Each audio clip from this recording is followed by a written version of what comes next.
Hello home makers, welcome back to our channel the home maker. ఎలా ఉన్నారు అందరూ? ఏం చేస్తున్నారు?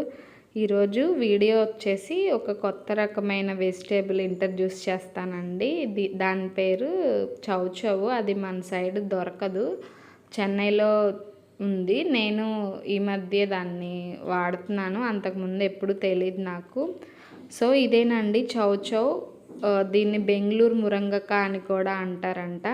వీడియోలోకి వెళ్ళే ముందు మన ఛానల్ని ఎవరైనా ఫస్ట్ టైం చూస్తున్నట్లయితే సబ్స్క్రైబ్ చేసుకొని పక్కనే ఉన్న బెల్ ఐకాన్ ప్రెస్ చేస్తే ఆల్ అనే ఆప్షన్ వస్తుందండి. అది ప్రెస్ చేస్తే వీడియో పెట్టిన వెంటనే మీకు నోటిఫికేషన్ వస్తుంది. ఇదే అండి చౌచౌ లేదా బెంగళూరు మురంగకాయ. దీన్ని ఇలా మధ్యలోకి కట్ చేసి 2 సైడ్స్ కట్ చేసి పీల్ తీసుకోవాలి. ఇది మనకి దోసకాయలు, బీరకాయలు, సొరకాయలు ఉంటాయి కదా, ఆ ఫ్యామిలీకి సంబంధించింది. కానీ అవి ఫేమస్ అయినంత ఇది ఫేమస్ అవ్వలేదు. సో వీళ్ళు దీంతో ఏం చేస్తారంటే ఇలా పప్పు చేస్తారు. పుట్టు, చౌచౌ పుట్టు అంటే కొబ్బరి యూస్ చేసి చేస్తారు. ఇంకొకటి పచ్చడి చేస్తారు, బీరకాయ పచ్చడి, దోసకాయ పచ్చడి చేస్తాం కదా, అలా చేస్తారు. ఇలా పప్పులో పెట్టుకున్నా కానీ బాగుందండి కర్రీ. పప్పు బాగుంది, చూద్దాము ఎలా చేయాలో.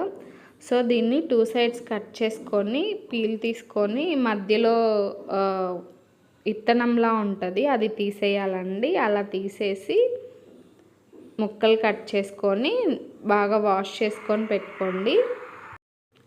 ఇక్కడ చాలా రకాల వెజిటేబుల్స్ ఉంటాయండి. మన సైడ్ అసలు ఎప్పుడు మనం చూసుండము. వీటిని కూడా తినచ్చా, వీటిని కూడా యూస్ చేయొచ్చా, అలాంటి రకరకాలు కర్రీస్ చేస్తారు వీళ్ళు.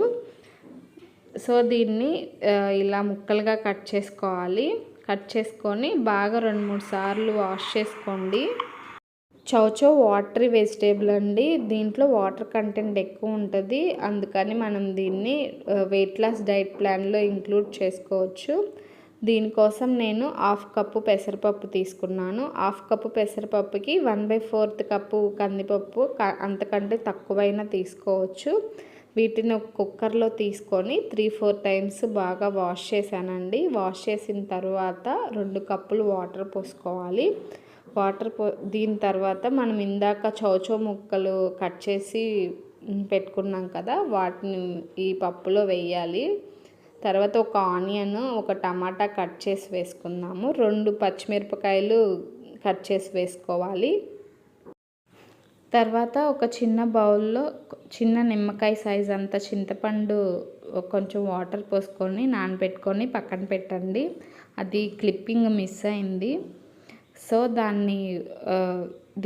ఇవన్నీ వేసుకున్న తర్వాత మూత పెట్టేసి కుక్కర్కి 3 విజిల్స్ రానివ్వాలి. 3 విజిల్స్ వచ్చినాయండి. ఇంకా మూత తీసి ఒక 1/2 అవర్ తర్వాత మూత తీసి చూద్దాము. బాగా ఉడికిపోయింది. దీంట్లో కొంచెం పసుపు, కొంచెం సాల్ట్, రుచికి సరిపడా సాల్ట్ వేసుకోవాలి. ఇందాక మనం చింతపండు నానబెట్టుకొని ఉంచుకున్నాం కదా, దాన్ని పిప్పి తీసి గుజ్జు దాంట్లో వేసేసుకోండి. సో దీన్ని గెంటతో తిప్పేసుకొని తాలింపు పెట్టేసుకుందాము.